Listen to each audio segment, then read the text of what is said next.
আসসালামু আলাইকুম ওয়া রাহমাতুল্লাহ।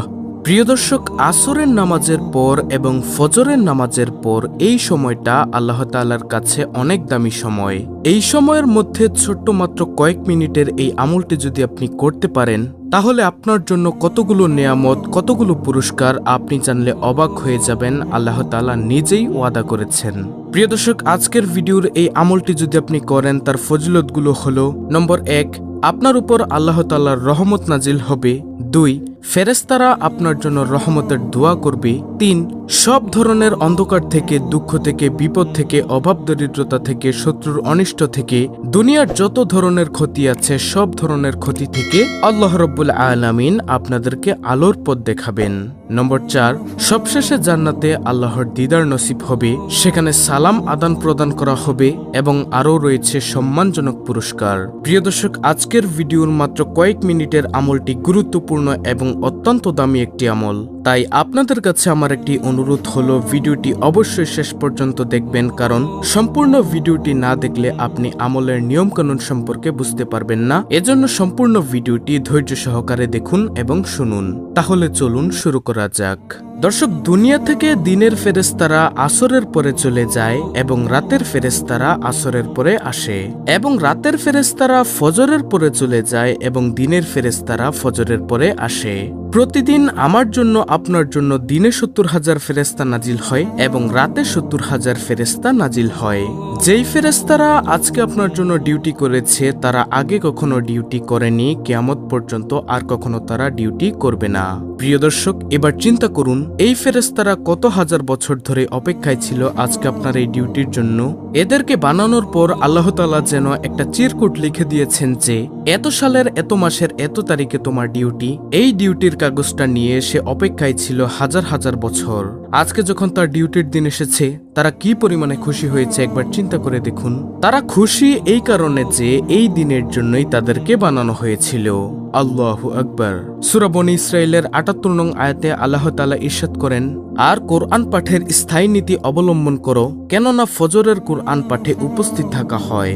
এই আয়াত সম্পর্কে রাসূলুল্লাহ সাল্লাল্লাহু আলাইহি ওয়াসাল্লাম ইরশাদ করেন, এ সময় রাতের ফেরেশতারা এবং দিনের ফেরেশতারা উপস্থিত হয়। এবং তিরমিজি শরীফের 3135 নম্বর হাদিস ও বুখারী শরীফের 555 নম্বর হাদিসের বর্ণনা, যে ফেরেশতারা রাতে তোমাদের সাথে ছিলেন তারা আল্লাহর কাছে চলে যান, তখন আল্লাহ তাআলা তাদেরকে জিজ্ঞাসা করেন, অথচ আল্লাহ তাদের সম্পর্কে বেশি জ্ঞান রাখেন।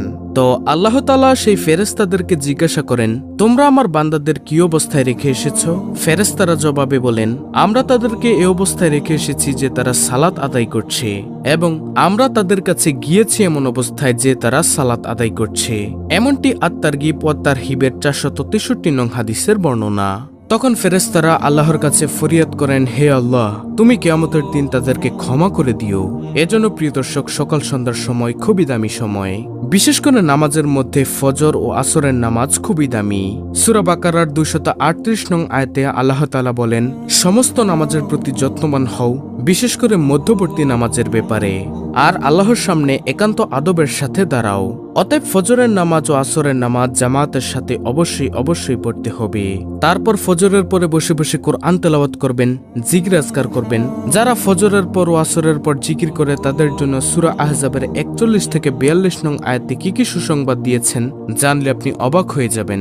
আল্লাহ তাআলা বলেন, হে মুমিনগণ, তোমরা আল্লাহকে অধিক পরিমাণে স্মরণ করো এবং সকাল বিকাল আল্লাহর পবিত্রতা বর্ণনা করো। তিনি তোমাদের প্রতি রহমত করেন এবং তার ফেরেশতাগণ রহমতের দোয়া করেন অন্ধকার থেকে তোমাদের আলোকে বের করার জন্য। তিনি মুমিনদের প্রতি পরম দয়ালু। যেদিন আল্লাহর সাথে মিলিত হবে, সেদিন তাদের অভিবাদন হবে সালাম। তিনি তাদের জন্য সম্মানজনক পুরস্কার প্রস্তুত রেখেছেন। দেখুন প্রিয় দর্শক, যদি সকাল সন্ধ্যায় কোরআন তেলাওয়াত করেন, মাসনুন দোয়া ও জিকির সমূহ করেন, তাহলে আপনার জন্য কতগুলো পুরস্কার রয়েছে। নম্বর 1, আপনার উপর আল্লাহর রহমত নাজিল হবে। 2, ফেরেশতারা আপনার জন্য রহমতের দোয়া করবেন। 3, সব ধরনের অন্ধকার থেকে, দুঃখ থেকে, বিপদ থেকে, তাদেরকে আল্লাহ তাআলা আলোর পথ দেখাবেন। 4 সবশেষে জান্নাতে আল্লাহর দিদার নসিব হবে, সেখানে সালাম আদান প্রদান করা হবে, সেখানে শান্তির আদান প্রদান করা হবে এবং আরো রয়েছে সম্মানজনক পুরস্কার। যত বেশি নেকি, যত বেশি জিকিরের আমল, যত বেশি কোরআন তেলাওয়াতের আমল উপরে উঠবে, তত বেশি রহমত নাজিল হবে। সুবহানাল্লাহ। তো এখন হলো মূল আলোচনা। এখন আপনি বলতে পারেন যে সকাল সন্ধ্যায় কি কি জিকির করবেন, কোন আমলগুলো করবেন, তা অনেকেই জানে না। তাই প্রিয় দর্শক, আমি সংক্ষেপে মাসনুন আমলগুলো বলে দিচ্ছি। আমলগুলো হলো ফজরের পর 3 বার সূরা ইখলাস, সূরা ফালাক ও সূরা নাস পড়বেন এবং সন্ধ্যায় তথা মাগরিবের পর একই আমল করবেন, অর্থাৎ 3 বার সূরা ইখলাস, সূরা ফালাক ও সূরা নাস পড়বেন।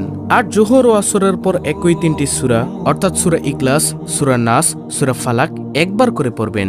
এই 3টি সূরা দুনিয়ার সকল বিপদ আপদ থেকে রক্ষা কবচ। দলিল আবু দাউদ শরীফের হাদিস, হাদিস নম্বর 1523, তিরমিজি শরীফের হাদিস, হাদিস নম্বর 3575। তারপর একবার আয়াতুল কুরসি পাঠ করবেন এবং 33 বার সুবহানাল্লাহ, 33 বার আলহামদুলিল্লাহ, 33 বার আল্লাহু আকবার এবং একবার পড়বেন লা ইলাহা ইল্লাল্লাহু ওয়াহদাহু লা শারীকা লাহু লাহুল মুলকু ওয়া লাহুল হামদু ওয়া হুয়া আলা কুল্লি শাইইন কাদির। এই দোয়াটি আপনি ফরজ নামাজের পর পড়বেন। প্রিয় দর্শক, এই তাসবিহ পড়ার সাথে সাথে সমুদ্রের ফেনা পরিমাণ গুনাহ থাকলেও তা আল্লাহ তাআলা ক্ষমা করে দিবেন ইনশাআল্লাহ। এটি হাদিস দ্বারা প্রমাণিত।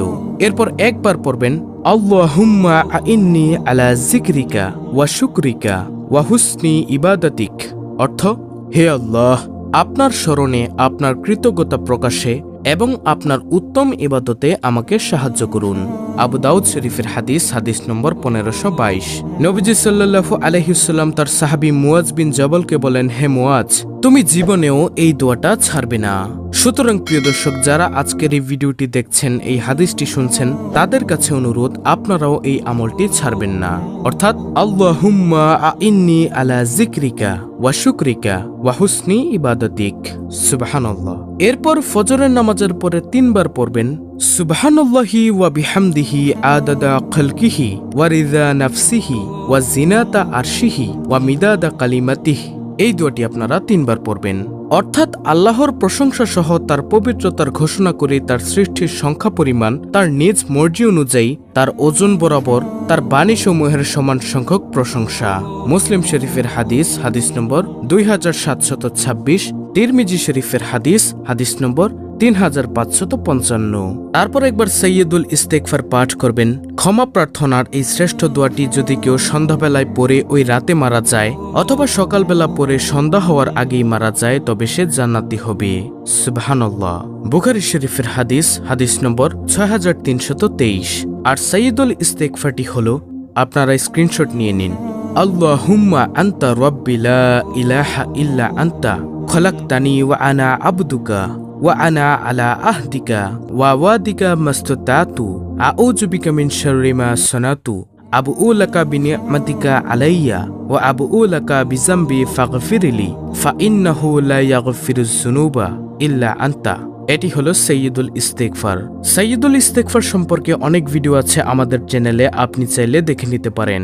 প্রিয় দর্শক, আজকের ভিডিওর এই আমলগুলো আমি যেভাবে বলে দিয়েছি, আপনারা সে অনুযায়ী আমলটি করবেন, তাহলে ইনশাআল্লাহ আমি ভিডিওতে যে ফজিলতের কথাগুলো বলে দিয়েছি সেগুলো অর্জন করতে পারবেন। অত্যন্ত গুরুত্বপূর্ণ একটি ভিডিও।